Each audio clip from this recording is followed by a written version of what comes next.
Welcome, chosen ones. From the moment you took your first breath, God had a plan for you. You were not born by accident, nor are you walking this earth without purpose. You are chosen, set apart for something greater than you can even imagine. Before the foundations of the world, God knew you. He formed you, called you by name, and declared victory over your life. No matter what trials, setbacks, or battles you have faced, the truth remains. God has already made you the winner. It's easy to look at life struggles and feel like you're constantly fighting an uphill battle. Maybe you've been through seasons of rejection, loss, or discouragement. Maybe you've doubted your worth or questioned why things seem so difficult. But here's what you need to know. You are not defeated. The enemy would love for you to believe that you are too broken, too weak, or too far gone. But God says otherwise. The moment you stepped into His divine plan, the victory was already sealed. The battle has already been won, not by your strength, but by His. In Romans 8:37, the Word of God declares, "No, in all these things we are more than conquerors through Him who loved us." You are not just a survivor. You are not just making it through. You are more than a conqueror. God didn't just design you to endure hardships. He designed you to overcome them. Every challenge, every delay, every struggle is simply a stepping stone toward the destiny He has prepared for you. When you fully embrace who you are in Christ, you begin to walk with a different confidence. You stop seeing yourself as a victim and start moving as a victor. You begin to realize that every obstacle is just an opportunity for God's power to be revealed in your life. The enemy cannot stop what God has already declared over you. You are chosen, anointed, and destined for greatness. So stand firm in faith. Hold on to His promises. Walk boldly into your calling, because no matter what comes your way, you have already won. If you've ever longed to feel closer to God, to hear His voice in the middle of life's chaos, this is your moment. Now let me ask something simple yet deeply meaningful. If this resonates with you, if you believe that hearing God's voice is something the world desperately needs, leave a comment below with this phrase: "I am a winner by God." By writing it, you're not just engaging with this message, you're declaring your commitment to seek His guidance daily. My friends, God wants you to stop worrying so you can have victory in Jesus. Satan would love nothing more than to keep you in a state of anxiety, doubt, and fear. If he can trap you in worry, he knows you won't reach your full potential for what God wants to do through you. God can help you overcome with His power and strength. You don't have to rely on your own willpower. You can rely on Him. Every time you are tempted to worry, rest in Jesus instead. This will take practice, but in time you can defeat anxiety with God's help. Dear God, I'm sitting here, Lord, crying out for You to hear my heart and respond to me. Lord, I don't know what is wrong with me, but You're the only one who can help me. I'm suffering so much inside. There is so much pain within me, Lord, and I don't know how to let go of it. I don't know how I developed so much sadness inside my soul, but Lord, please help me. Please help me, Lord, because I cannot do this on my own strength.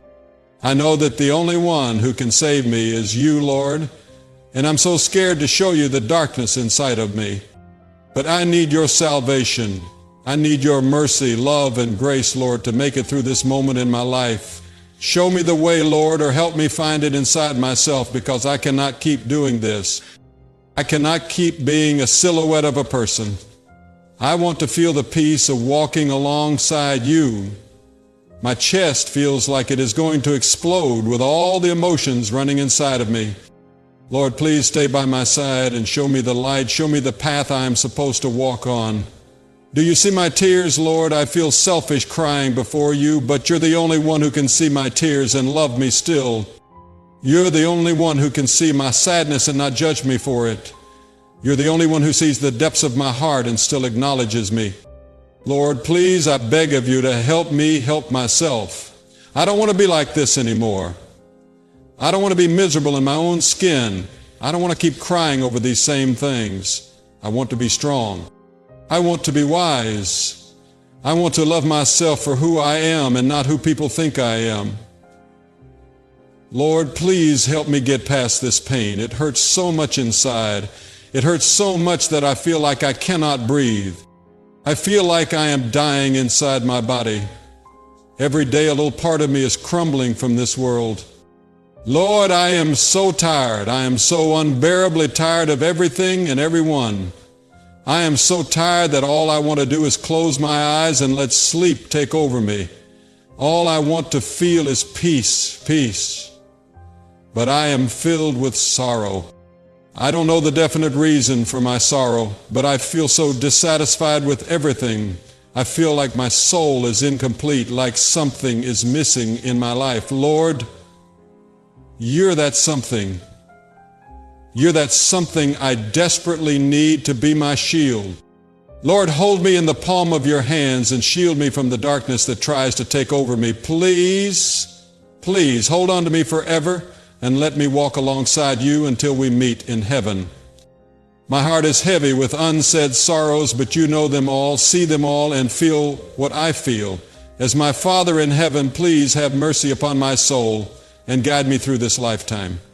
Give me strength, Lord, for I am weak. You said to call on you in our most desperate times, and you will answer us. I am calling you, Lord, with all my heart at my point of desperation. I want to just give up and let it all go.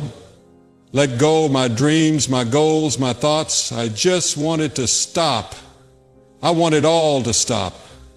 The fear, the sadness, the pain. I want it to stop, Lord, and I don't know how to stop it by myself. Lord, I am weary from it all, and I need you to hold me in your arms and heal me. I'm so desperate for you. I think I am holding on to all this baggage because I don't know how to lay my burdens before you and let you take over. I am asking you now, Lord, to take me in your arms and heal me from the inside out, from the top of my head to the bottom of my soul. Heal all of me, Lord. Cover me in your beauty and surround me with your spirit. Lord, take me in your arms and give me your warmth, the warmth I desperately need. I am calling out to you because I can no longer rely on my own strength. I need you to be my shield, my guardian, my protector. Please, Lord, I need you. I'm sorry that I keep trying to do everything on my own. I know that I cannot do anything without you, Lord. I do not want to do anything without you, and I am sorry for taking so long to fully come to you. My heart is laid before you, Lord. Take it and place it in your palms, Lord. Pray for me, love me, take me as your child and hold me. I am tired, Lord, the kind of tired that will not leave me without your help. Fill me up and let me overflow with your love. Thank you, Lord, for loving one such as me. I lay myself bare before you and ask you to take all of me, the good, the bad, and the in-between, and heal me. My heart needs you inside of it. Mend me, Lord, and make me a reflection of you. Bring people into my life who will see my need and help me get to where I need to go. Lord, for all those out there who are like me, who are hurting and pain and in need of you, stand in the gap for them. Take them, Lord, and help them get through it, just as you will help me get through it. Let me be the person who can call you my Father and be worthy of it. Thank you, Lord, for loving me. And I ask you, Lord, to forgive me for my sins and for staying by my side. Lord, I come before you with a humble heart, seeking your divine guidance. Show me the path you have set before me and give me the strength to walk it with confidence and faith. Remove any confusion or distractions from my mind and replace them with clarity, wisdom, and purpose. Help me to let go of foolish thoughts, doubts, and fears that may hold me back. Grant me the courage to pursue the things I truly need and desire, aligning my heart with your will. Surround me with people who will love, uplift, and accept me for who I am. Those who see me through your eyes and encourage me to grow in faith and righteousness. Let their presence be a reminder of your love. And may our connections bring joy, support, and mutual understanding. Guide my steps, Lord, and let me walk in your divine light. There are times when our mental health derails us, and we need to and should pursue every avenue to reclaim a healthy mindset. Sometimes that requires medical attention, treatment, and counseling. Other times we have simply let our thoughts run wild and unchecked, failing to hold every thought captive to the truth of God's Word. When we let our guard down, our own souls and minds become ample territory for anxiety and worry to grow. Scripture says, let's face it, sometimes life can be tough. It can be incredibly chaotic, filled with worries, concerns, and fears. If we have a family, a spouse, and children, those worries and fears are compounded as we feel the need to take care of them and protect them. That's where helicopter parents come from. Throw in our jobs and the demands on our time, and we seem to get overwhelmed. Then, as if we don't have enough on our plates already, we get the unrest we see in the news every day. We see turmoil and hateful protests. We see mass shootings and criminals doing things we cannot imagine. We must be cautious and teach our children extreme caution.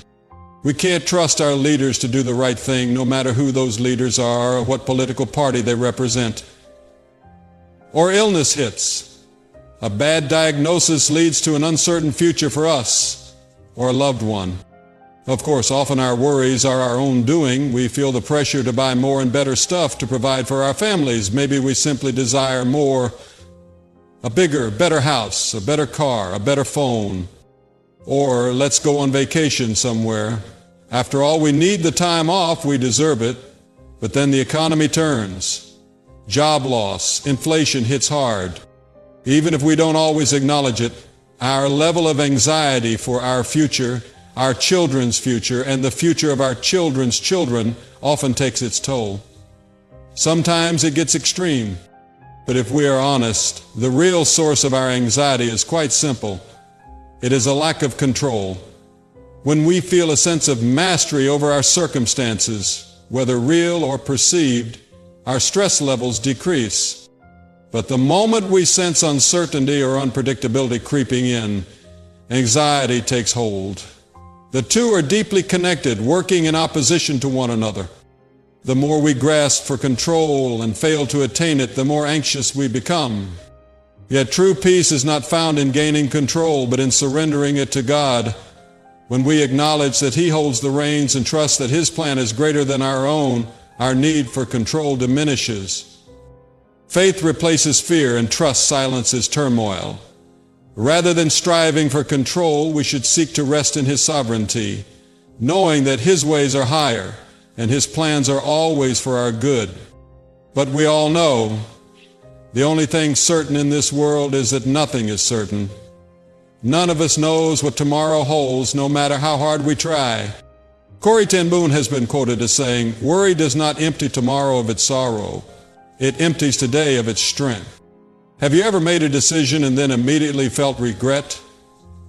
Overthinking can feel like an endless loop, trapping us in cycles of doubt, fear, and indecision. But breaking free from it starts with a simple yet powerful practice, questioning our thoughts. Not every thought we have is true, helpful, or even necessary. When we learn to challenge our thinking, we regain control over our minds, instead of letting anxious thoughts control us. Every decision we make invites change, and change can be uncomfortable. This discomfort often fuels overthinking, keeping us stuck in analysis rather than action. To stop this cycle, we must make an intentional decision to disrupt our current thought patterns. That means catching ourselves in the act, recognizing when our mind is spiraling, and choosing to shift our focus.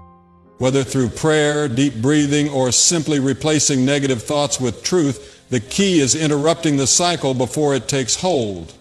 Growth begins where overthinking ends. There are times when you wish your distance from your family looked different. Sometimes it means leaving friends who aren't going where you want to go. Because of all the feelings or changes that one choice brings, I can see how hard it might be to feel like you made the wrong choice after making it. But being sad about a choice doesn't mean it was the wrong one.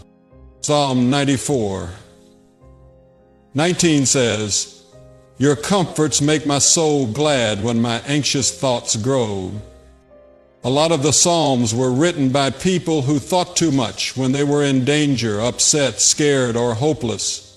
They were brave enough to write down their worried thoughts and then use them to worship God. That could be just what you needed to hear today. You are not alone. And just because you feel sad after making a choice doesn't mean it was the wrong one. I've been a worrier for as long as I can remember. Throughout the past decade, I've been on a journey of learning how to stop worrying and trust God with the parts of my life that are important to me. Maybe you can relate. It's not easy to keep from falling apart when it looks like your world might come crashing down at any given moment. Maybe you lost your job. The relationship finally fell apart. Or the wayward child still hasn't come home. It's not easy to figure out how to stop worrying and trust God. Perhaps you prayed and pleaded for God to bring a dream to pass. Now that it has become a reality, you're not sure you have what it takes to fulfill the calling in front of you. Maybe you find yourself looking to the uncertain future and wrestling with worry. If today you find yourself burdened by worries about the future, wondering if challenges ahead will be more than you can bear, take heart. The Lord sees you and He is with you. He knows your fears, your doubts, and the weight of the unknown pressing against your spirit, but He also knows the plans He has for you, plans to give you hope and a future. God's grace is not just a distant promise. It is an ever-present source of strength. He wants to pour it upon you, filling the gaps where your own abilities fall short. He longs to work in your life in ways you cannot yet see, accomplishing what you could never do on your own. Trust is a journey, and He is patient with you. As you release your grip on control and place your faith in Him, you will find His peace, steady, unwavering, and more than enough. Worry is closely related to fear. Depending on which translation you read, the phrase, "do not fear," is repeated somewhere around 365 times in Scripture. The command, "do not fear," doesn't mean trouble won't come. Your new job might be extremely difficult.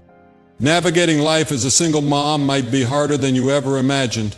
Dealing with a difficult diagnosis might be even more challenging than you feared. However, even if the very thing you fear the most comes to pass, God is still in control. He is not asking you to pretend it won't happen or to ignore your emotions. He is asking you to trust Him through it. He is asking you to release your fear, to lay down your worries, and to hold on to His promises instead. No matter how difficult the road ahead may seem, you will not walk it alone. The same God who has carried you this far will continue to provide for you, strengthen you, and guide you. His presence will be your refuge in the storm. His love will be your anchor in uncertainty, and His grace will sustain you through the hardest moments.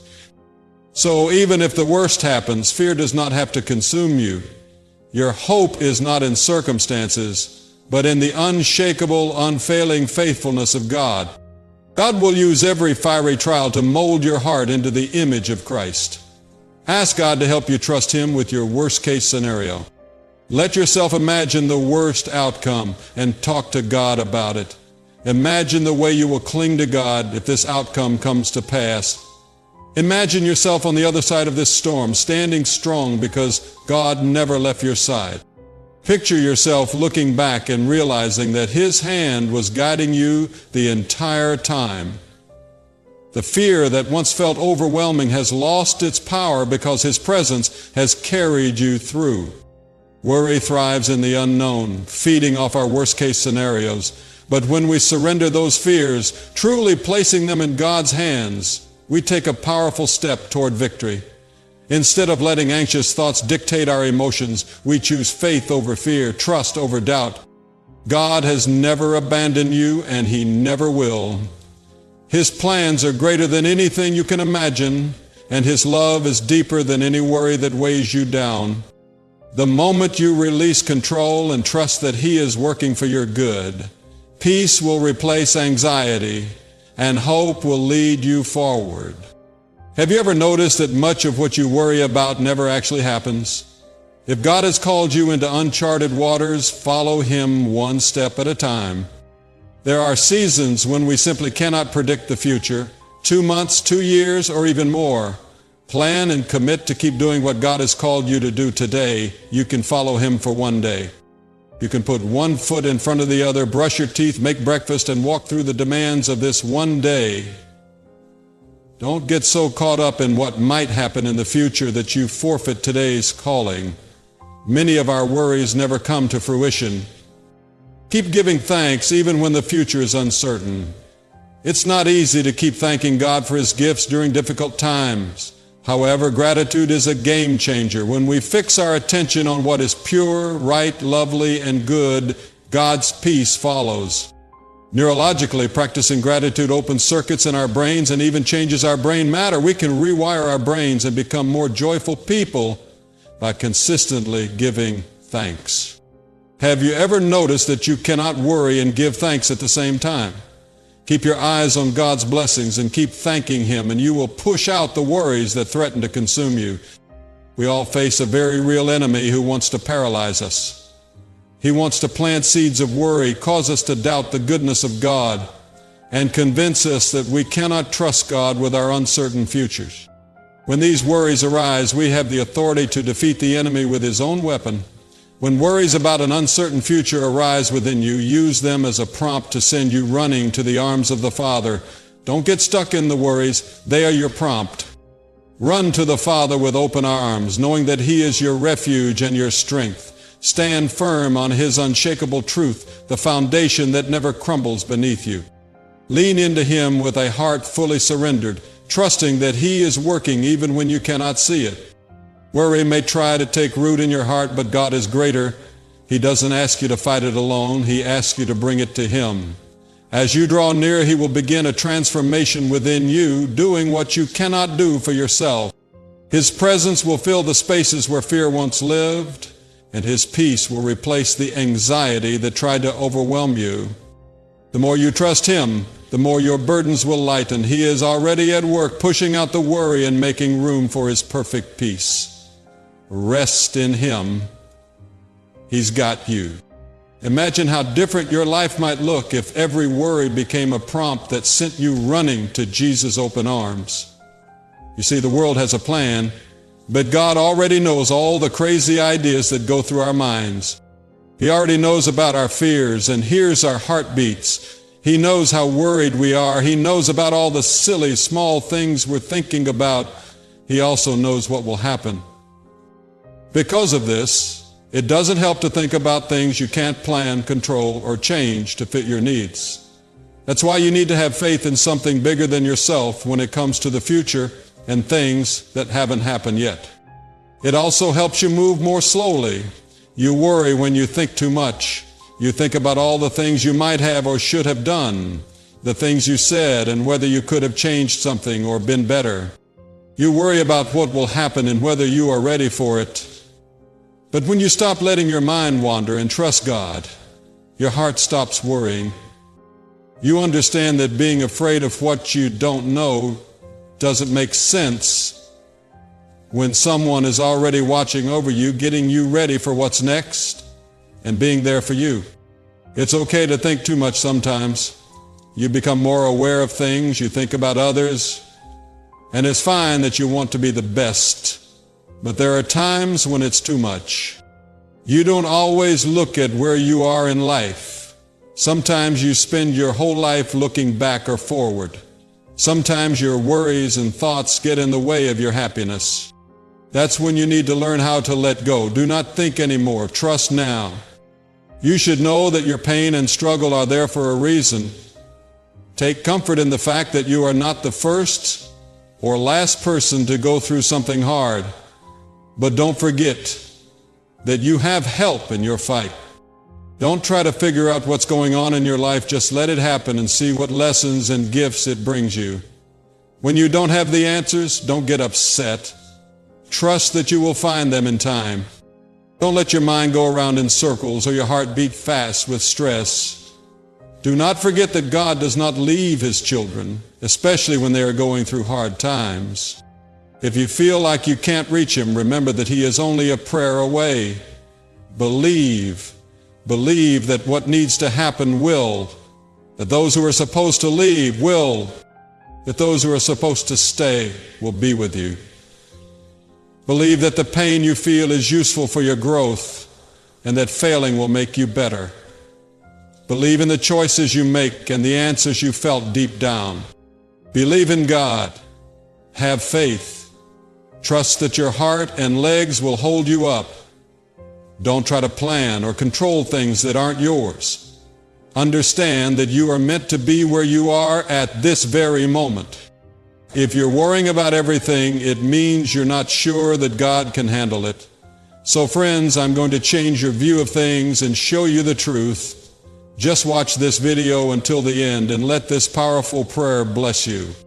When you worry, you're telling God, this is a tough situation, and I'm not sure everything will be okay if I rely only on you.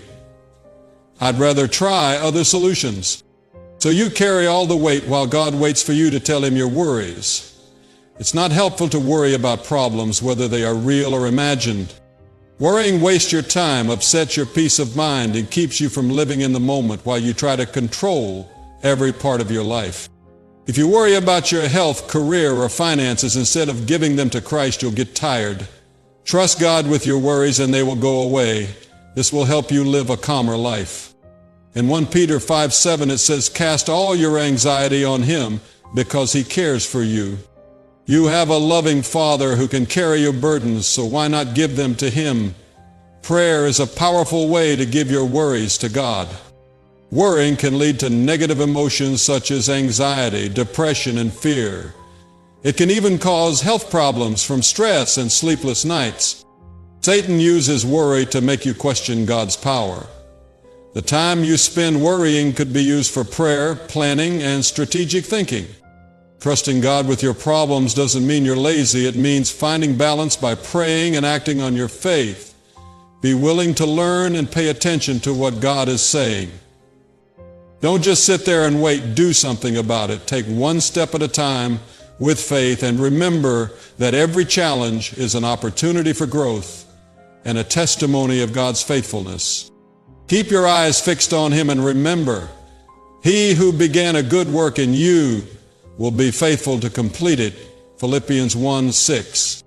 No matter the struggle, your breakthrough is coming. Stay strong in your faith and keep moving forward, knowing that the Lord has a purpose for your journey. You don't need to worry or think about when. You can trust God. You don't need to be worried or sad when you can count on him. You don't need to carry your load when you can give it to him. A lot of people only pray when they have nothing else to do, but you should pray first when you're having a hard time. Philippians 4:6 says, do not worry about anything. Instead, bring your request to God through prayer and petition with thanksgiving. You can pray about anything, even small things. Just be thankful and know that God hears you. John 5:14 tells us to have faith in God, that he hears us if we ask for anything that is in line with his will. Trust that God hears you when you pray. You can talk to your Holy Father when you pray. It's a way to ask God for help, direction, or action. Have faith that he hears your prayers, even though things may look hopeless. As a child of God, you have an edge. Prayer can change the night, and you can pray today instead of worrying. We worry about things that don't fix our problems, but prayer does. It's okay to feel worried sometimes, but choose prayer over worry. Remember Jesus, not the storm. Ask him for help with your job, your kids, or your money. Now is the time to focus on Jesus and let him work in your life. Trust that he will lead you through every challenge and storm. Remember that he can calm the raging sea and give you peace.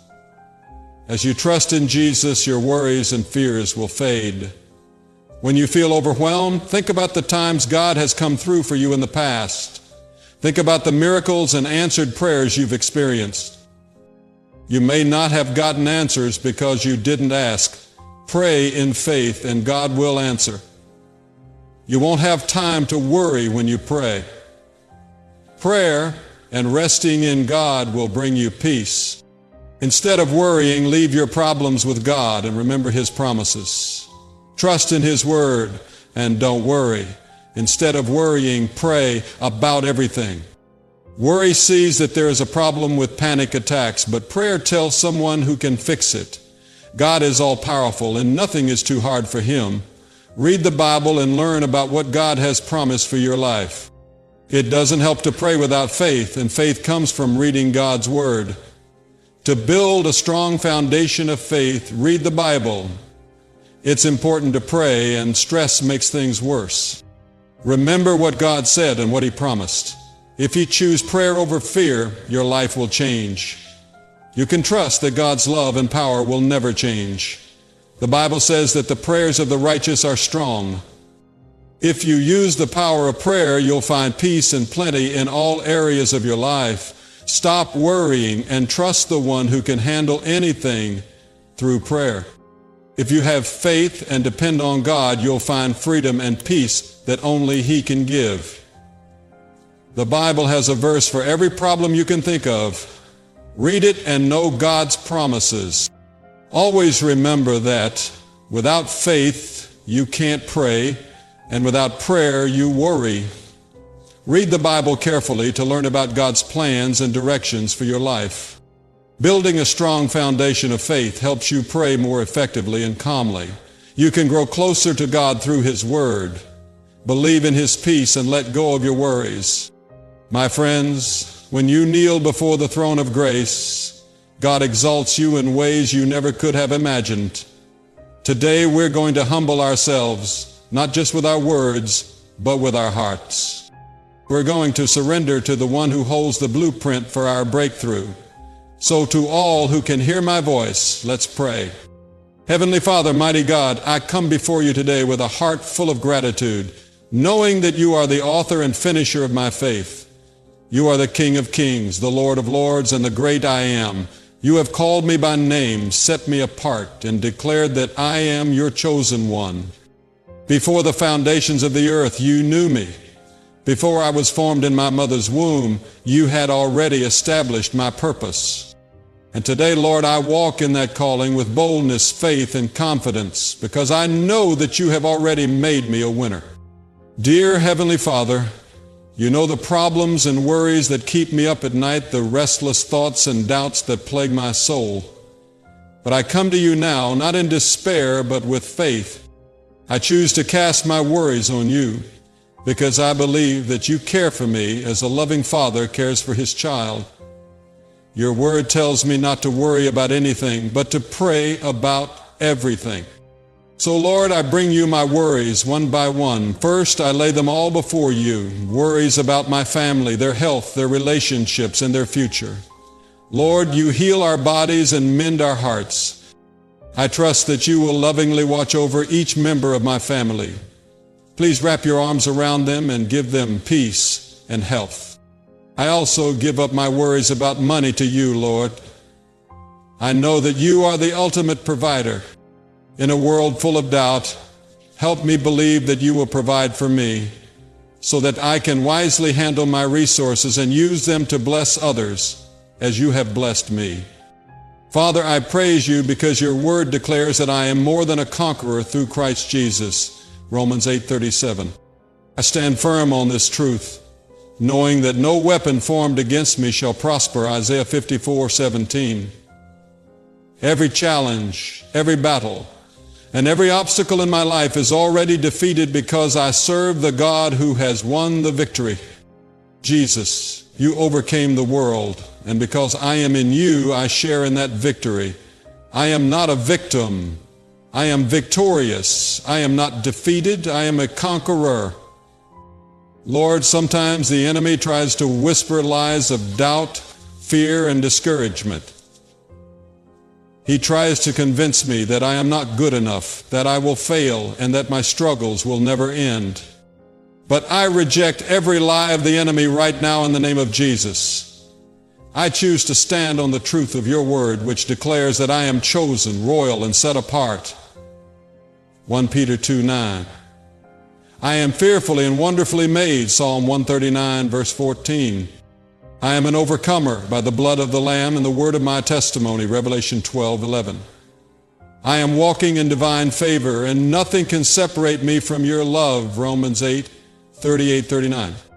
Father, I know that being chosen does not mean a life without trials. Even Joseph was thrown into a pit, betrayed and imprisoned before he stepped into his destiny.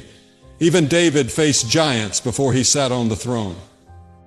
Even Esther had to risk everything to fulfill her purpose. But in every situation, you were with them. And I know, Lord, that you are with me. Your presence goes before me. Your hand is upon me, and your spirit strengthens me. I will not be shaken. I will not be moved. I will press forward in faith, knowing that you are leading me into my promised land. Lord, I bring my work and career to you. I pray that you will guide me and give me the strength to do a great job and be a light to those I work with. I give up my worries about the future. Lord, you know the details of my life, and I trust that your plans are good. Help me walk in faith, knowing that you are leading me in the right direction. Lord, I also lift the burdens of my friends, family, and even people I don't know who are struggling. Let everyone who is hurting feel your calming presence. Use me to spread your love and kindness to people who are hurting and give them hope. As I bring these worries to you, Lord, I choose to trade my worries for your peace. Your word says that your peace goes beyond all understanding. Fill my heart with that peace, Lord, and keep my thoughts and emotions safe in Christ Jesus. Imagine that you just went to bed after what seemed like a great day. You close your eyes, turn off the light, and get ready for a peaceful sleep. Then thinking too much starts.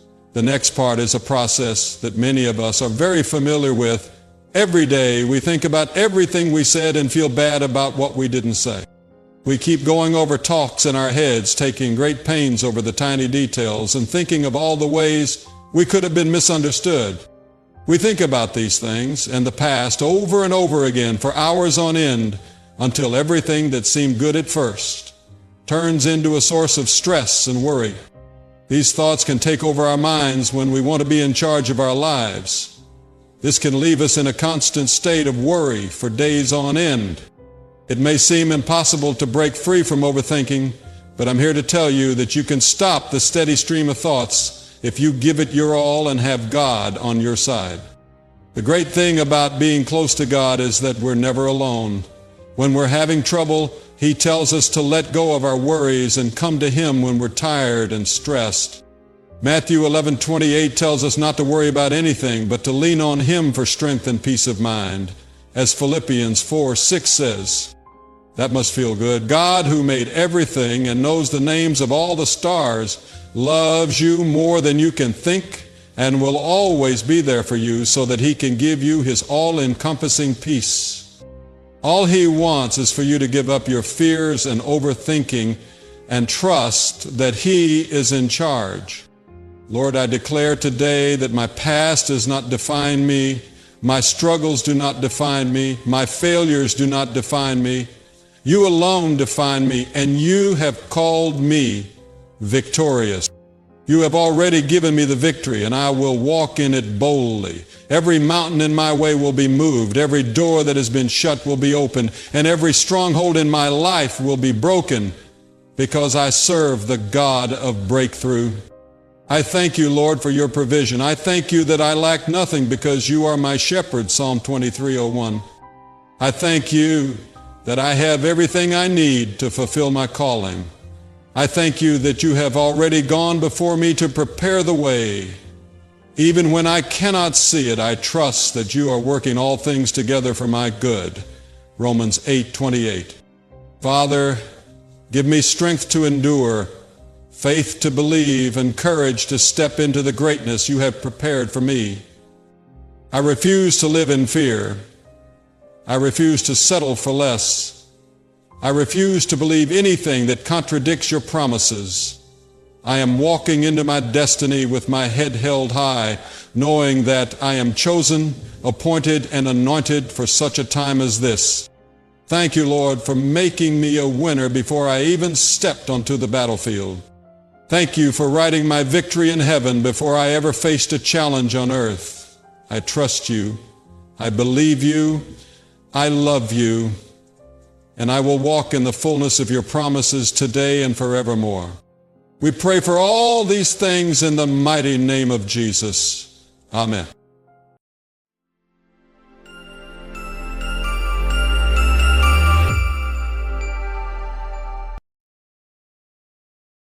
As the sun sets and the day draws to a close, where do you turn for comfort, guidance, and rest?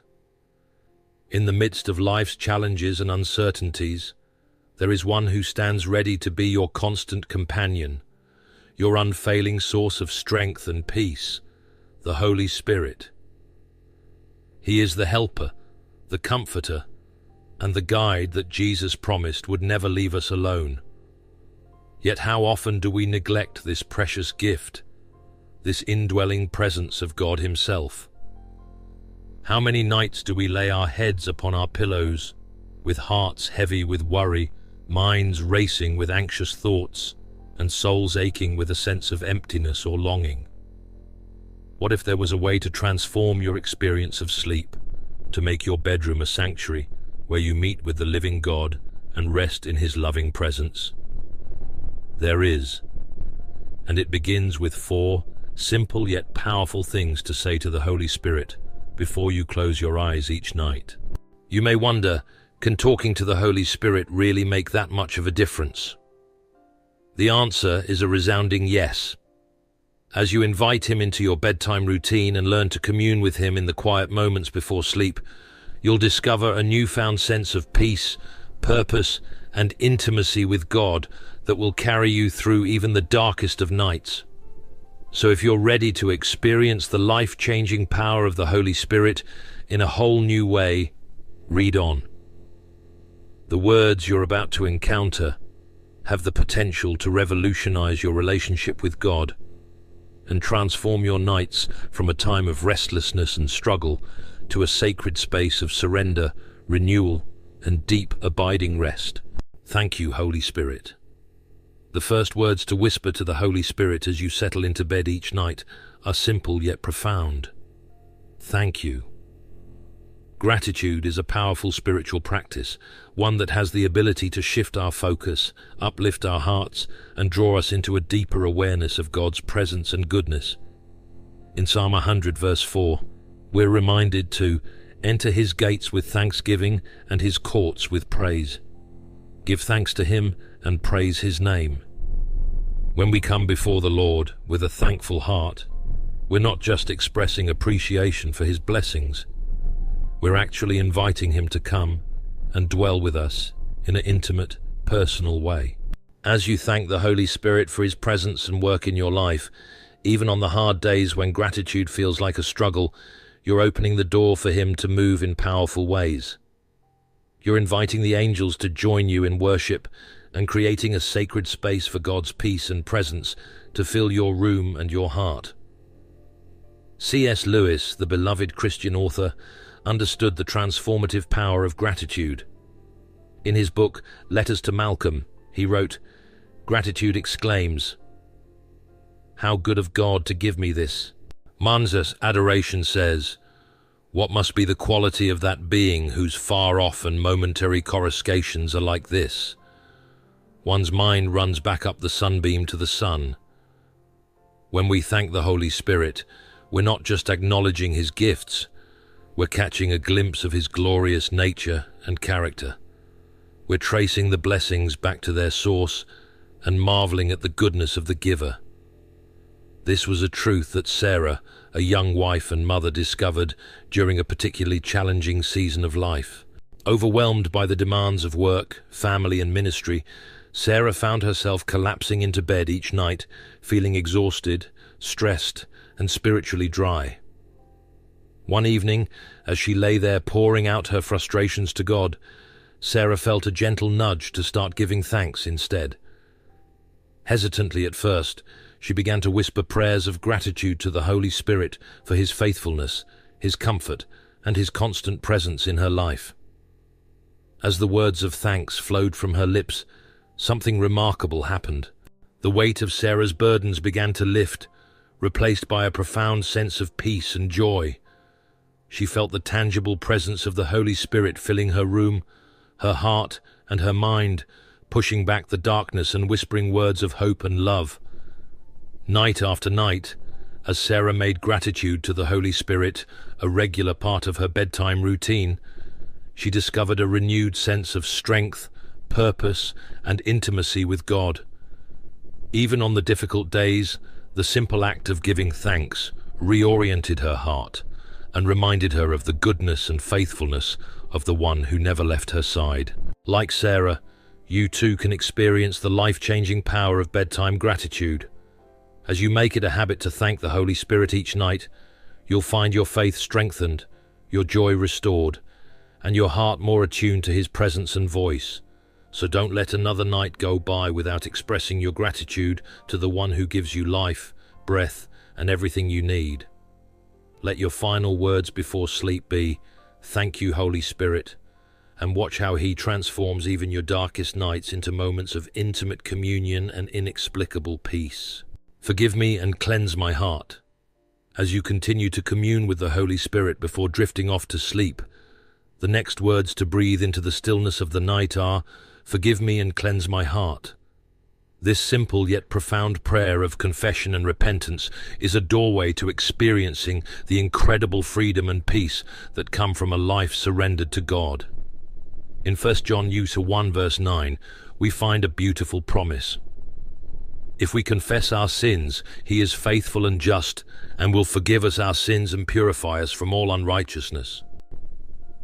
When we come before the Holy Spirit with humble, contrite hearts, acknowledging our shortcomings and seeking His forgiveness, we open ourselves up to receive the cleansing flow of His grace and mercy. Each night, as you lay your head upon your pillow, take a moment to surrender your sins, your burdens, and your failures to the Holy Spirit. Invite Him to search your heart, to reveal any areas of unconfessed sin or hidden wounds that need His healing touch. As you do, you'll experience the incredible lightness that comes from releasing your shame, guilt, and regrets into His capable hands. C.S. Lewis, in his book, The Problem of Pain, eloquently describes the transformative power of divine forgiveness. He writes, "We are not merely imperfect creatures who must be improved. We are, as Newman said, rebels who must lay down our arms." When we confess our sins to the Holy Spirit and receive His forgiveness, we're not just being pardoned, we're being invited to lay down our weapons of rebellion and self-sufficiency and to embrace the freedom and peace that come from complete surrender to God. This was a truth that Mark, a successful businessman, discovered during a particularly challenging season of his life. Outwardly, he appeared to have it all together: a thriving career, a beautiful family, and a comfortable lifestyle. But inwardly, Mark was haunted by a deep sense of guilt and shame over past mistakes and secret struggles. One evening, as he lay in bed wrestling with his inner turmoil, Mark felt a gentle prompting to bring his burdens to the Holy Spirit in confession and prayer. With tears streaming down his face, he began to pour out his heart, acknowledging his sins and failures and pleading for God's forgiveness and cleansing. As Mark surrendered his brokenness to the Holy Spirit, he experienced a profound sense of release and freedom. The weight of his shame and regret lifted, replaced by an overwhelming awareness of God's love, grace, and acceptance. He fell asleep that night with a newfound sense of peace and a renewed determination to walk in the light of God's forgiveness. Like Mark, you too can experience the soul-cleansing power of bedtime confession. As you make it a habit to bring your sins and struggles to the Holy Spirit each night, you'll find your heart growing lighter, your mind more at peace, and your relationship with God more intimate and authentic. So don't let another night go by without embracing the gift of divine forgiveness. Let your final words before sleep be, "Forgive me and cleanse my heart," and allow the Holy Spirit to wash away your sin, your shame, and your burdens, leaving you refreshed, renewed, and ready to face whatever tomorrow may bring. Fill me with your peace. As you continue to invite the Holy Spirit into your bedtime routine, the next words to whisper into the quiet of the night are, "Fill me with your peace." In a world that is often filled with chaos, stress, and uncertainty, the peace of God is a precious gift that has the power to calm our anxious hearts and quiet our racing thoughts. In Psalm 127, verse 2, we read, "In vain you rise early and stay up late, toiling for food to eat, for he grants sleep to those he loves." Sleep is a sacred gift from God, an opportunity to rest in his presence and receive the refreshment and renewal that our bodies, minds, and spirits so desperately need. But all too often, the enemy tries to steal this gift from us, filling our nights with worry, fear, and restlessness. That's why it's so important to invite the Holy Spirit to guard our hearts, our minds, and even our dreams as we sleep. When we ask him to fill us with his supernatural peace, we're creating a sacred space where we can truly rest in the knowledge that we are safe, loved, and protected by the God who never slumbers or sleeps. C.S. Lewis, in his book, The Screwtape Letters, offers a powerful insight into the true nature of peace. He writes, "God cannot give us a happiness and peace apart from himself, because it is not there. There is no such thing. True peace, the kind that surpasses all understanding and guards our hearts and minds in Christ Jesus, can only be found in the presence of God himself. When we invite the Holy Spirit to fill us with his peace, we're not just asking for a temporary sense of calm or tranquility. We're inviting the very presence of God to dwell within us and surround us as we rest."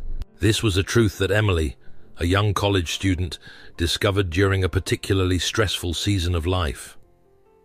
Overwhelmed by the pressures of exams, relationships, and the uncertainty of the future, Emily found herself lying awake night after night, her mind racing with anxious thoughts and worst-case scenarios. One evening, as she tossed and turned in her bed, Emily remembered a verse from Philippians 4, verse 6-7. "Do not be anxious about anything, but in every situation, by prayer and petition, with thanksgiving, present your requests to God, and the peace of God, which transcends all understanding, will guard your hearts and your minds in Christ Jesus." With a desperate, faith-filled prayer, Emily began to invite the Holy Spirit to fill her room and her heart with his peace. She surrendered her worries, her fears, and her doubts to him, trusting that he was greater than any challenge she faced. As she prayed, Emily felt a tangible sense of peace and presence filling the room. The anxiety that had once gripped her heart began to melt away, replaced by a deep, abiding sense of calm and trust in God's goodness and faithfulness. She fell asleep that night wrapped in the arms of her Savior, knowing that no matter what the future held, she was held by him. Like Emily, you too can experience the life-changing power of inviting the Holy Spirit's peace into your bedtime routine. As you make it a habit to ask him to fill you with his peace each night, you'll find your fears and anxieties losing their grip, your mind growing quieter and more focused on God's goodness, and your sleep becoming a time of deep, restful communion with your Creator. So don't let another night go by without embracing the gift of divine peace. Let your final words before sleep be "Fill me with your peace," and allow the Holy Spirit to wrap you in his presence, his comfort, and his unshakable shalom. As you do, you'll discover that even the darkest of nights can become a sacred space where you encounter the God of all peace in a profound and life-changing way. Speak to me as I sleep. As you drift off to sleep, there is one final invitation to extend to the Holy Spirit, a simple yet profound request that has the power to transform your nights and your life in ways you never imagined. With a heart full of expectation and surrender, whisper these words into the stillness. Speak to me as I sleep. Throughout the pages of Scripture, we find countless examples of God speaking to his people through dreams and visions. In Acts 2, verse 17, the prophet Joel declares, "In the last days, God says, I will pour out my spirit on all people. Your sons and daughters will prophesy. Your young men will see visions. Your old men will dream dreams." When we invite the Holy Spirit to speak to us as we sleep, We're opening ourselves up to receive the wisdom, guidance, and revelation that He longs to impart to us. We're acknowledging that even in the depths of our unconscious minds, we are never beyond the reach of His voice and His love. C.S. Lewis, in his book The Weight of Glory, writes, "We are half-hearted creatures, fooling about with drink and sex and ambition when infinite joy is offered us, like an ignorant child who wants to go on making mud pies in a slum, because he cannot imagine what is meant by the offer of a holiday at the sea. We are far too easily pleased. How often do we settle for the mud pies of our own limited understanding and miss out on the glorious holiday at the sea that God longs to give us? When we invite the Holy Spirit to speak to us as we sleep, we're saying yes to the adventure of a lifetime, a journey of discovery and revelation that will take us beyond our wildest dreams. This was a truth that Rachel, a middle-aged woman struggling with a difficult decision, discovered one transformative night. Torn between two job opportunities, both with their own unique challenges and benefits, Rachel found herself lying awake night after night, her mind spinning with pros and cons and what-ifs. One evening, as she lay there pleading with God for direction, Rachel felt a gentle prompting to invite the Holy Spirit to speak to her as she slept. With a mixture of apprehension and excitement, she whispered the words, "Speak to me as I sleep," and surrendered her confusion and her future into His capable hands. That night, Rachel had a dream that she would never forget. In the dream, she found herself walking along a beach, the sun setting over the horizon and casting a warm golden glow over the sand. As she walked, she noticed two sets of footprints stretching out behind her, one belonging to her and the other to a figure walking beside her. Suddenly, the figure stopped and turned to Rachel with a smile. It was Jesus, His eyes filled with love and wisdom.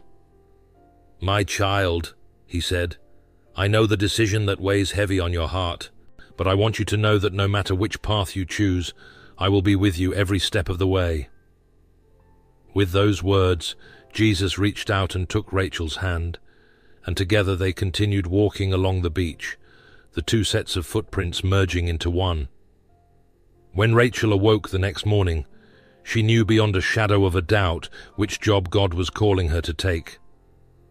But more than that, she knew that He would be with her, guiding her and supporting her every step of the journey.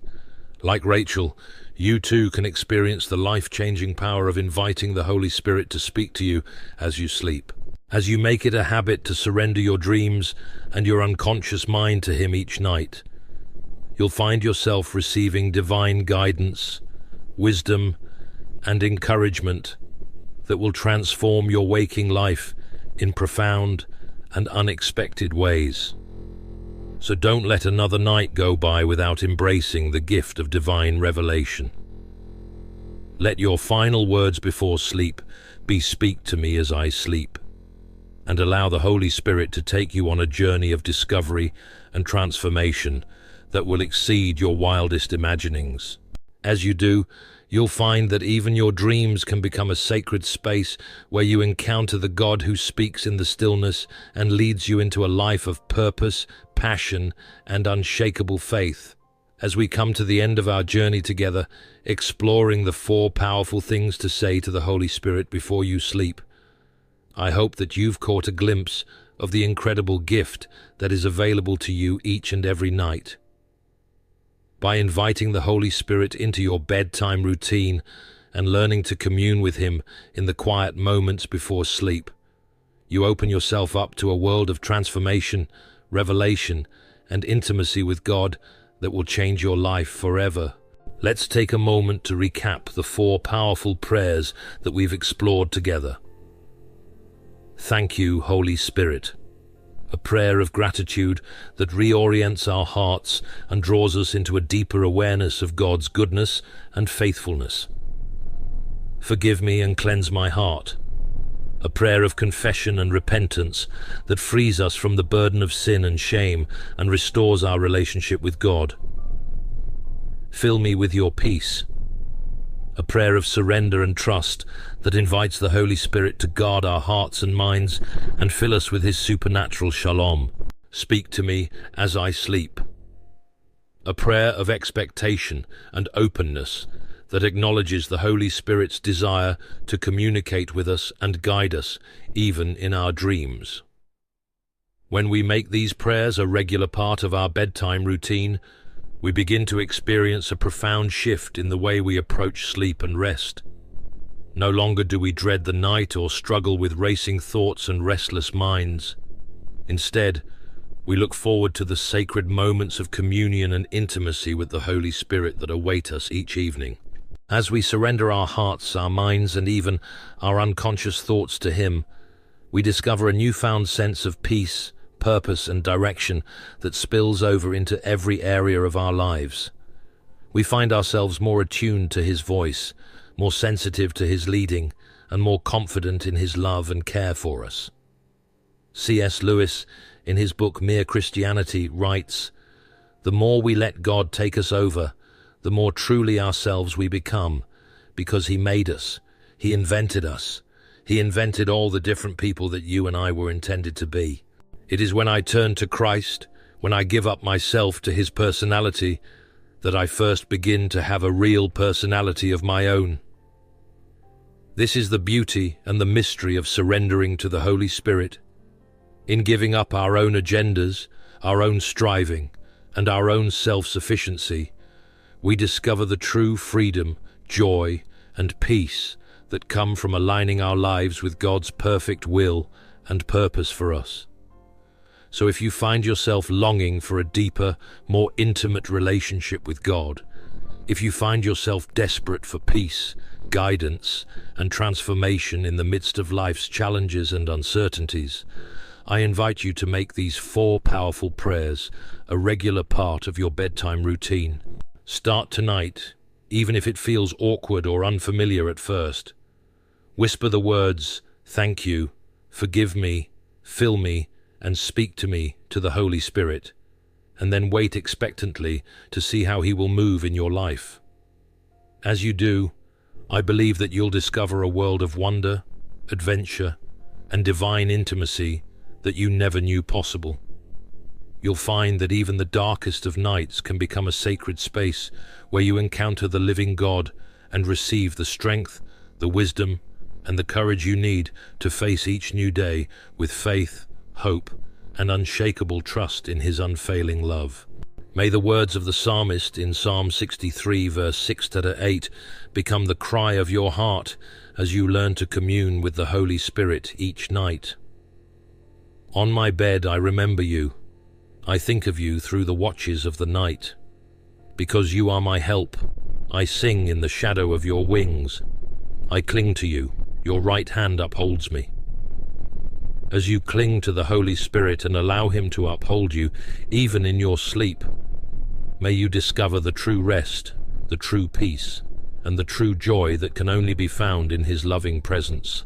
And may your life be forever changed as you learn to surrender your nights and your days to the One who never sleeps nor slumbers, but who watches over you with an everlasting love.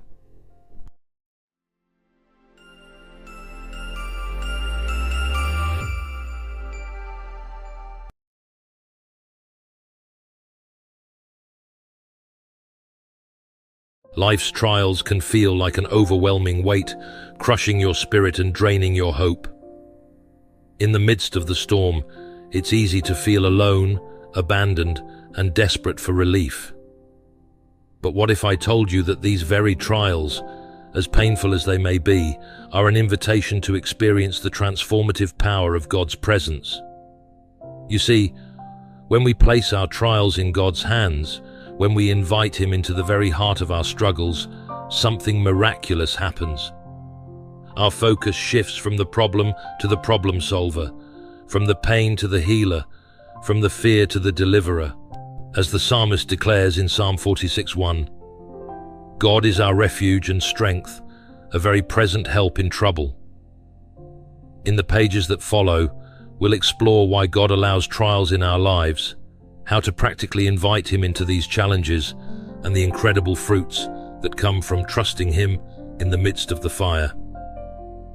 As C.S. Lewis wisely observed, God sometimes shuts all doors before us so that we may turn to Him alone. So if you're facing a trial today, if you're weary from the battle and longing for relief, take heart. Your struggles are not a dead end, but a doorway to a deeper relationship with the God who loves you and is with you every step of the way. Don't let the enemy convince you that your trials are a sign of God's absence or indifference. Don't believe the lie that you're alone in this fight, or that your struggles are too big for God to handle. The truth is, your Heavenly Father is right there with you, ready to comfort you with His presence, strengthen you with His power, and guide you with His wisdom. So if you're ready to experience the transformative power of trusting God in your trials, if you're ready to invite Him into the very heart of your struggles and watch Him work miracles on your behalf, then keep reading. In the pages that follow, we'll dive deep into the truth of God's Word, the wisdom of C.S. Lewis, and the testimonies of countless believers who have discovered the secret to peace and victory in the midst of life's fiercest storms. Are you ready to place your trials in God's hands? Are you ready to trust Him with your fears, your doubts, and your deepest struggles? Then let's embark on this journey together and discover the incredible joy and freedom that comes from walking hand in hand with the God who is always present, always faithful, and always victorious. Why God allows trials in our lives? It's a question that has haunted humanity for centuries. If God is good and all-powerful, why does He allow suffering and trials in our lives? The answer is not always simple or easy to accept, but it is rooted in the very nature of God and His desire for our ultimate good. You see, trials are not a punishment or a cruel twist of fate, but a refining fire that purifies our faith and shapes our character. As the prophet Isaiah declares in Isaiah 43:2, "When you walk through the fire, you will not be burned." This doesn't mean that trials are painless or easy, but that God's presence and power are greater than the flames that surround us. Just as a blacksmith uses the heat of the forge to mold and shape metal, God uses the trials of life to mold and shape us into the image of His Son. He burns away the dross of sin and selfishness, the impurities that hinder our relationship with Him and others. And in the process, He strengthens our faith, deepens our dependence on Him, and prepares us for the greater works He has planned for us. But trials aren't just about our personal growth and sanctification. They are also opportunities for God to display His glory and power in our lives. When we face challenges that are beyond our ability to overcome, when we find ourselves in situations that seem hopeless and impossible, that's when God steps in and shows up in miraculous ways. We see this truth beautifully illustrated in the story of the 3 Hebrew teenagers who were thrown into a fiery furnace for refusing to worship a false god, Daniel 3:24-25. As they stood in the midst of the flames, bound and helpless, God's presence appeared in the fire with them. Not only did He protect them from being burned, but He used their faith and obedience to reveal His power and majesty to the watching world.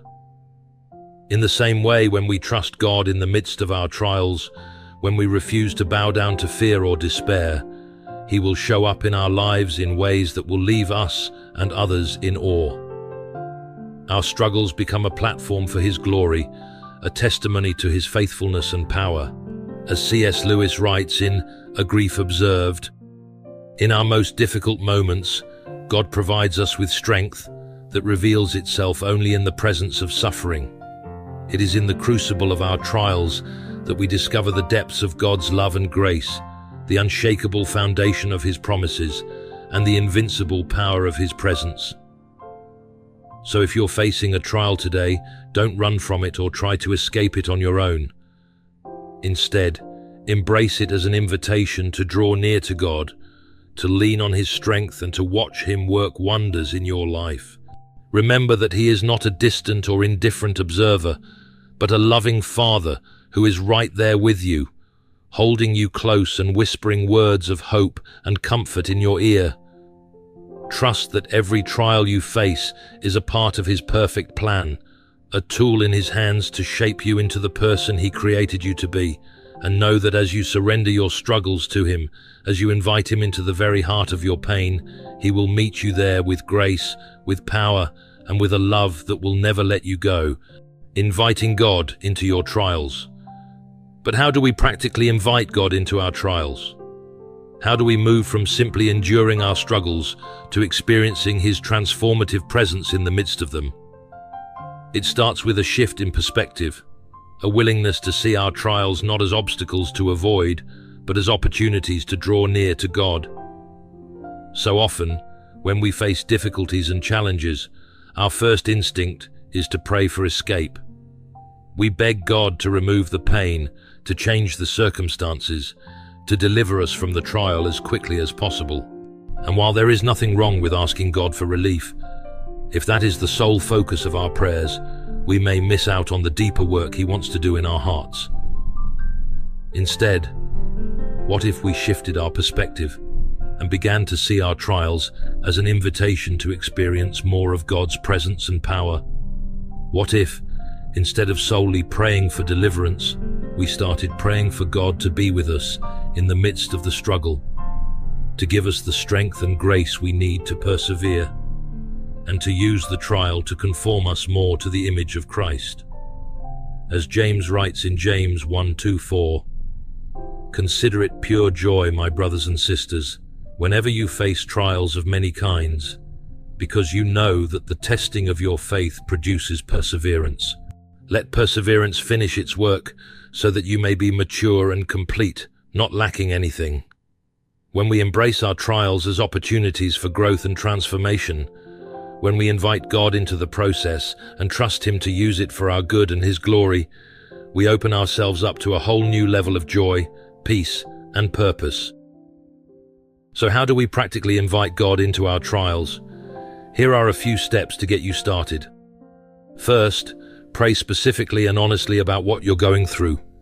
Don't hide your fears, your doubts, or your struggles from God.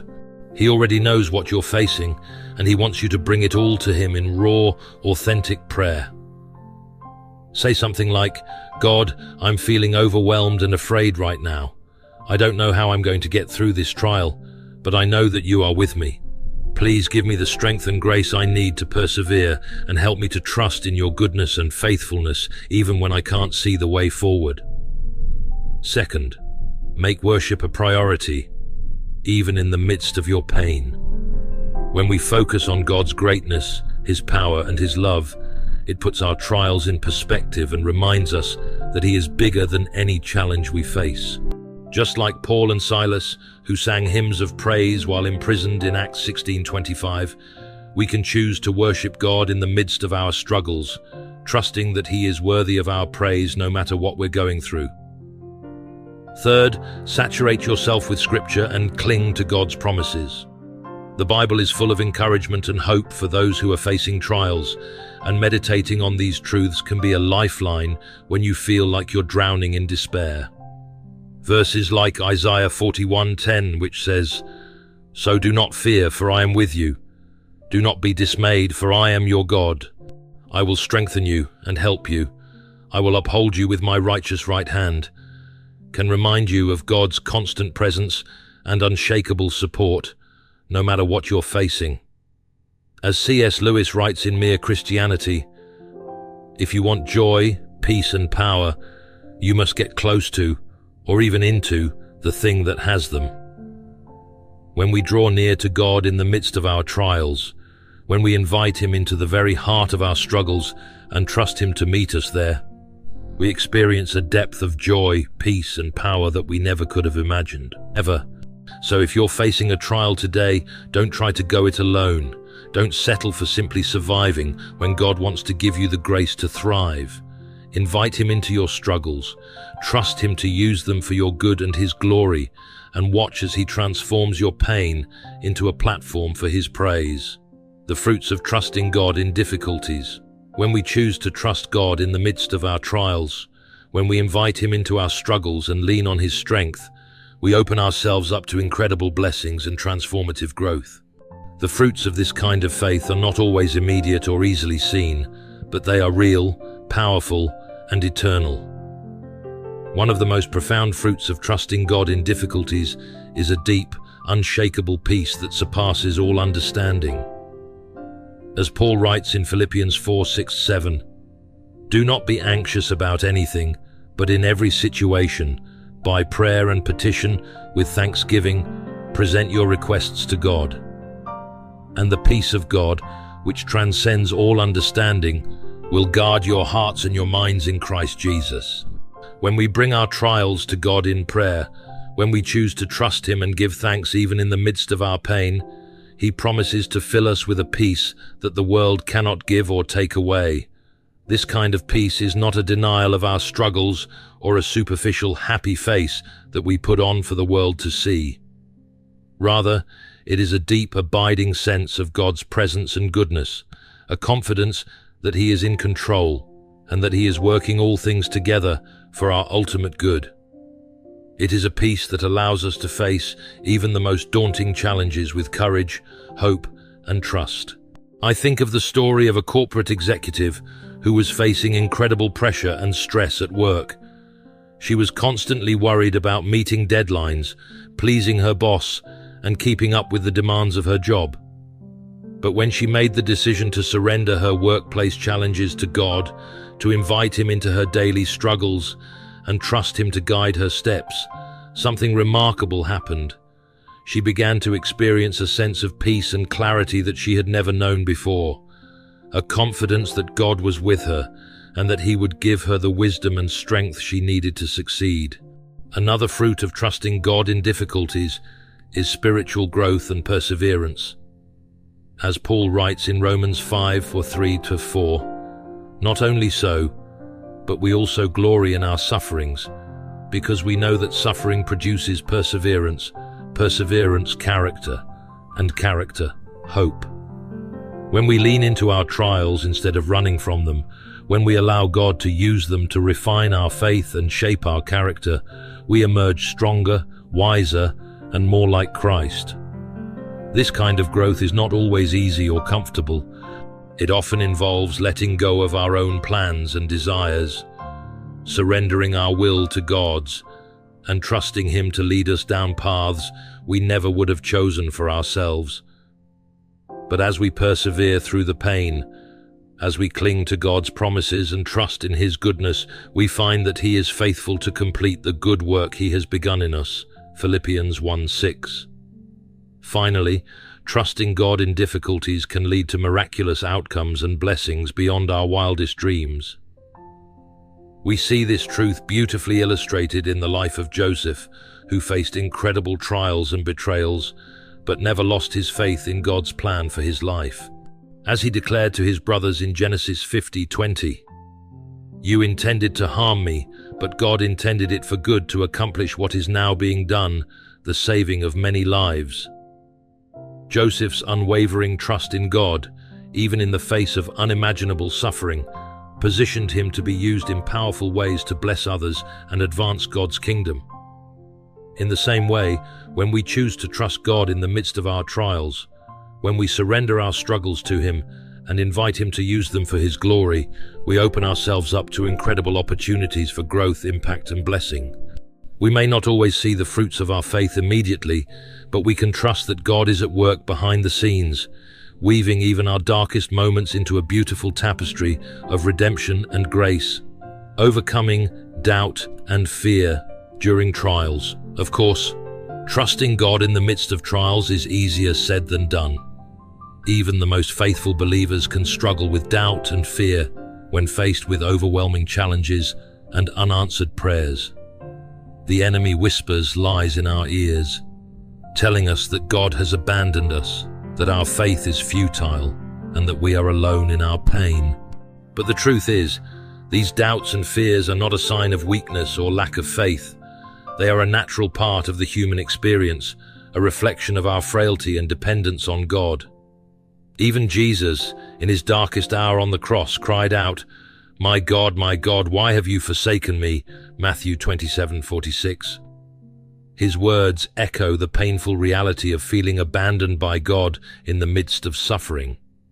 But just as Jesus persevered through his doubt and pain, trusting in the Father's ultimate plan and purpose, so too can we find the strength to overcome our fears and cling to faith in the midst of our trials. One key to battling fear and uncertainty is to take every thought captive and make it obedient to Christ, as Paul instructs in 2 Corinthians 10:5. When anxious thoughts and worries threaten to overwhelm us, we can choose to surrender them to God in prayer, asking Him to replace them with His truth and peace.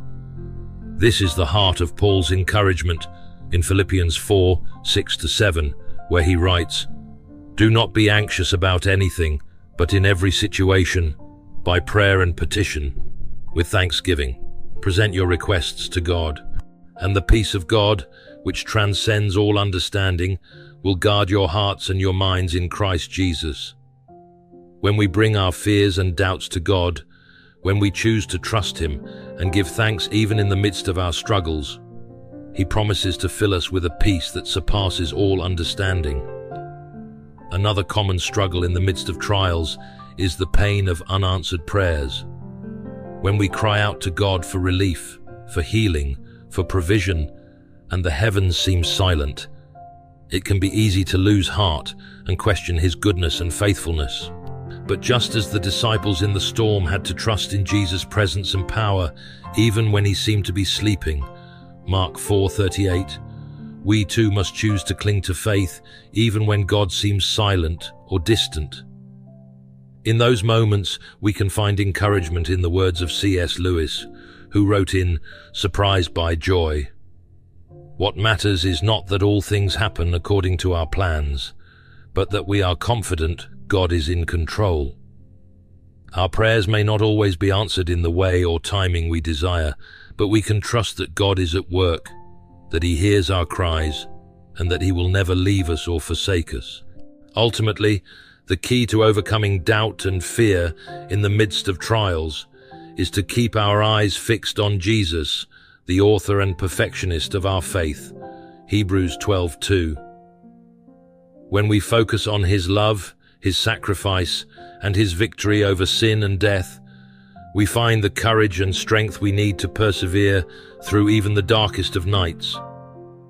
We remember that our trials are temporary, but His promises are eternal, and that He is working all things together for the good of those who love Him and are called according to His purpose. Romans 8:28.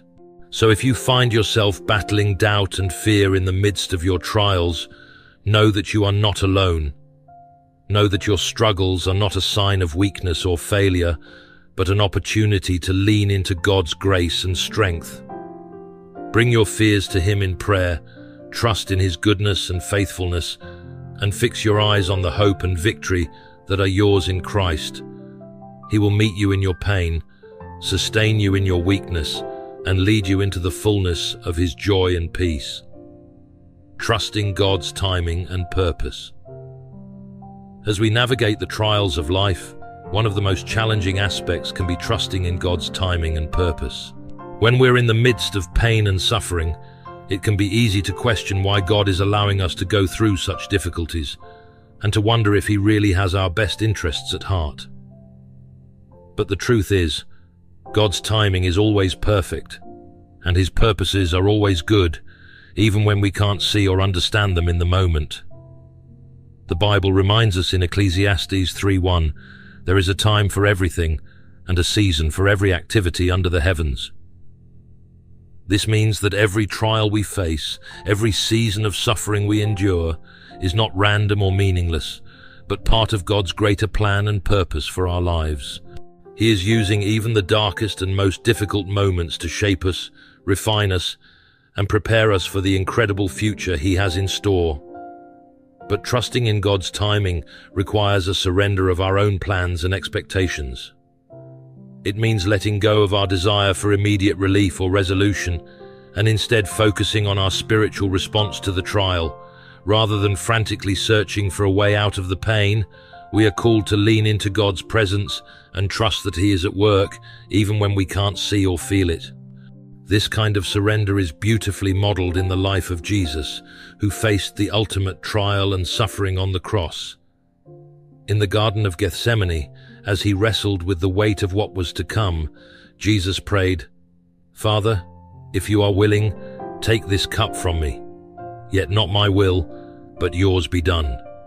Luke 22:42. Jesus surrendered his own desires and plans to the Father's will, trusting that God's purposes were greater than his own understanding. In the same way, when we face trials and difficulties, we are called to surrender our own will to God's, trusting that his plans and purposes are perfect, even when they involve pain and suffering. This doesn't mean that we will always understand why we are going through a particular trial, or that the pain will magically disappear. But it does mean that we can have confidence that God is at work, that he is using even the most difficult circumstances for our good and his glory. C.S. Lewis, in his book The Problem of Pain, offers this insight.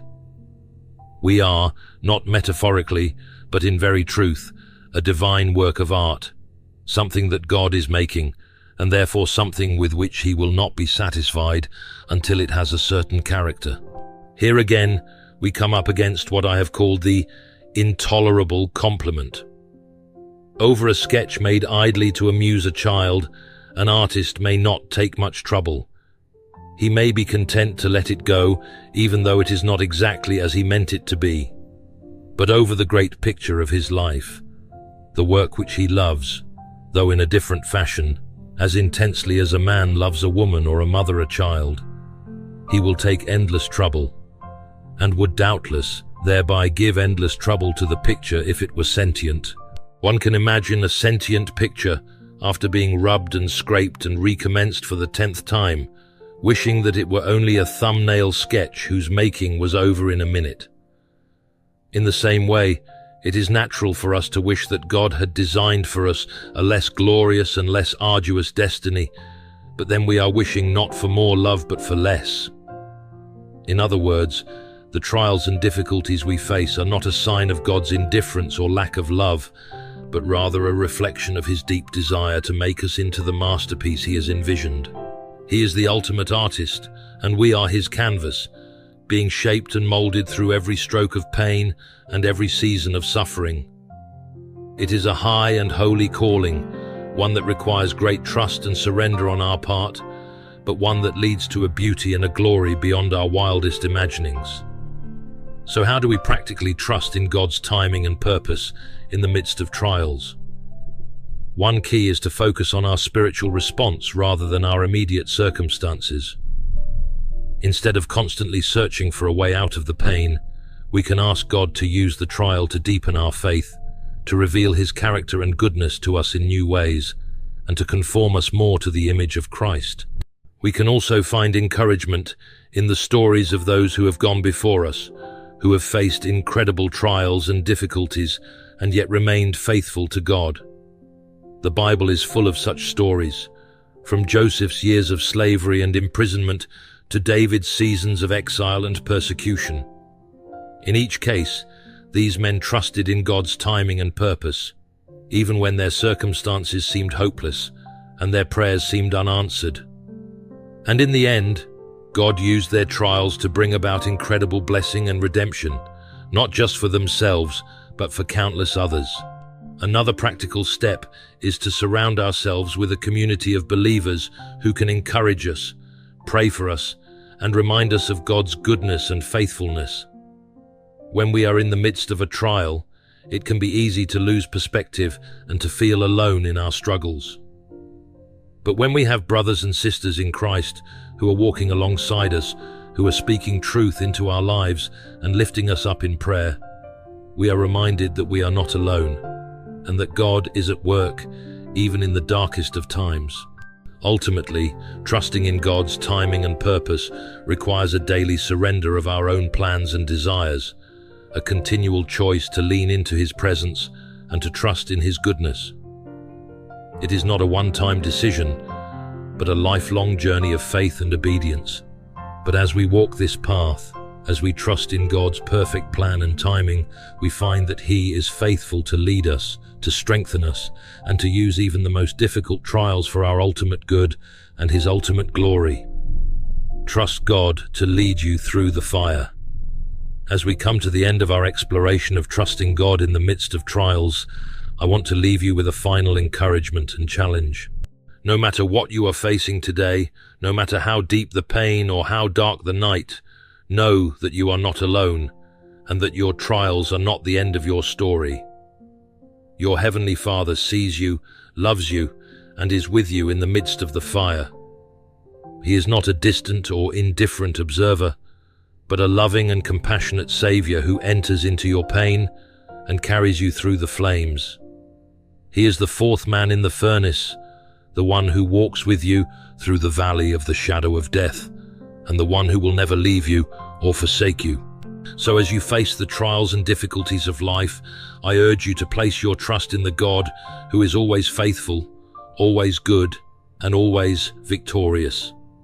Invite Him into your struggles, lean on His strength, and trust in His timing and purpose. Allow Him to use even the most painful and challenging circumstances to refine your faith, to deepen your dependence on Him, and to conform you more to the image of His Son. And as you do, know that you are not just surviving but thriving. You are not just enduring but overcoming. You are not just waiting for the trial to end, but you are being transformed and renewed day by day. For as Paul writes in 2 Corinthians 4:16-18, "Therefore we do not lose heart. Though outwardly we are wasting away, yet inwardly we are being renewed day by day. For our light and momentary troubles are achieving for us an eternal glory that far outweighs them all. So we fix our eyes not on what is seen, but on what is unseen, since what is seen is temporary, but what is unseen is eternal." May you fix your eyes on the unseen realities of God's goodness, faithfulness, and love, even in the midst of the seen realities of pain and suffering. May you trust in His perfect timing and purpose, knowing that He is working all things together for your good and His glory. And may you emerge from the fires of trial, refined, renewed, and more deeply rooted in the unshakable love and grace of our Savior. As C.S. Lewis so beautifully writes in Mere Christianity, imagine yourself as a living house. God comes in to rebuild that house. At first, perhaps, you can understand what He is doing. He is getting the drains right and stopping the leaks in the roof and so on. You knew that those jobs needed doing, and so you are not surprised. But presently, He starts knocking the house about in a way that hurts abominably and does not seem to make any sense. What on earth is He up to? The explanation is that He is building quite a different house from the one you thought of, throwing out a new wing here, putting on an extra floor there, running up towers, making courtyards. You thought you were being made into a decent little cottage, but He is building a palace. He intends to come and live in it Himself. May you trust that the God who is rebuilding your life, who is shaping you through every trial and every season of suffering, is creating a masterpiece beyond your wildest dreams. May you surrender to His work, trust in His love, and find your joy and your hope in Him alone. Let us pray. Heavenly Father, we come before you today, not as those who have it all together, but as those who are broken, weary, and in desperate need of your grace. We thank you that you are a God who enters into our pain, who walks with us through the fires of trial, and who never leaves us or forsakes us. For every person reading this today who is facing a trial or difficulty, we ask that you would meet them in their pain, that you would comfort them with your presence, and that you would give them the strength and the faith to trust in your goodness and your purpose. Help them to surrender their own plans and desires and to lean into your perfect will for their lives. Remind them that you are at work, even in the darkest and most difficult seasons, and that you are using every trial to refine their faith, to deepen their dependence on you, and to conform them more to the image of your Son. Give them eyes to see the unseen realities of your love and grace, and hearts that are quick to trust and obey. and may they emerge from this season of trial stronger, wiser, and more deeply rooted in you. May they be a living testament to your faithfulness, your goodness, and your transformative power. And may they bring glory and honor to your name, now and forever. We ask all of this in the mighty and matchless name of Jesus, our Savior and our King. Amen.